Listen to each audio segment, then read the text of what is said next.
Hi, now in this video we're going to learn about relational operators. Okay, so as you can see here we have smaller than sign, greater than, smaller than or equal to, and greater than or equal to.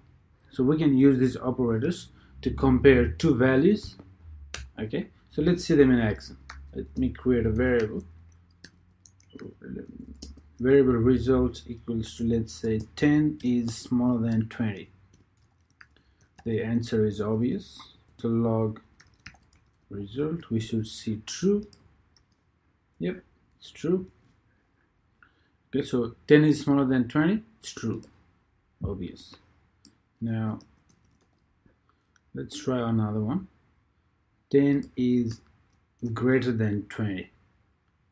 Does that make sense? No. So we should see false. Yep, that's good. So that's how these operators work. Pretty straightforward. Result 10 is, let's say, smaller than or equal to 10. Okay, so in this case what will happen? True. Yeah, it is smaller than or equal to. We do another one, and this time let's do greater than or equal to 11. So 10 is greater than or equal to 11. That's true. Yeah.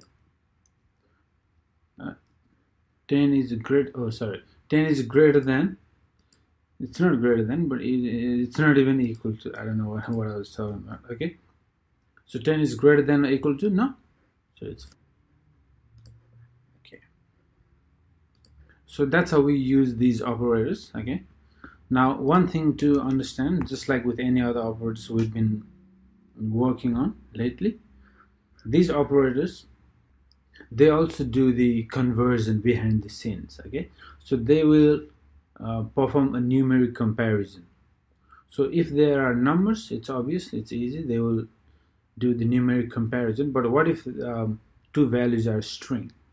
In that case, they will be compared based on their character code. Okay, so all these alphabets have character code. So if you're new to character code, okay, ASCII,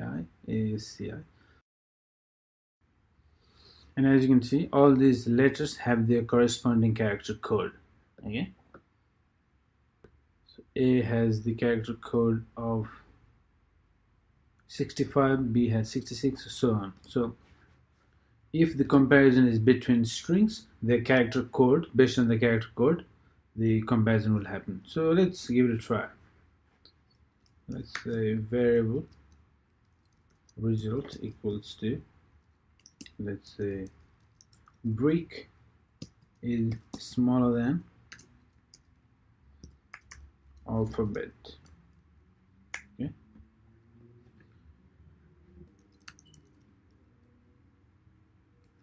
Okay, let me get rid of this.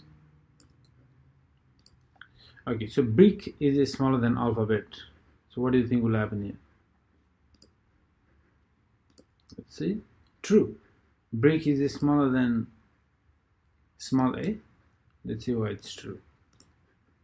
The B has the character code of 66, whereas small a has the character code of 97. That's why it returned true. And for example, if these are true or false Boolean values, then obviously the true means 1 and Boolean false means 0, so it will happen accordingly.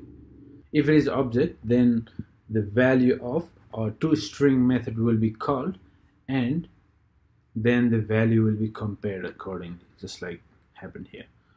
Okay, so that's pretty much it with these operators, and you'll use these operators frequently when you're programming in JavaScript. Alright, so it wasn't that hard, was it? We're going to learn about equality operators next. Alright, I'll see you in the next video. Thank you.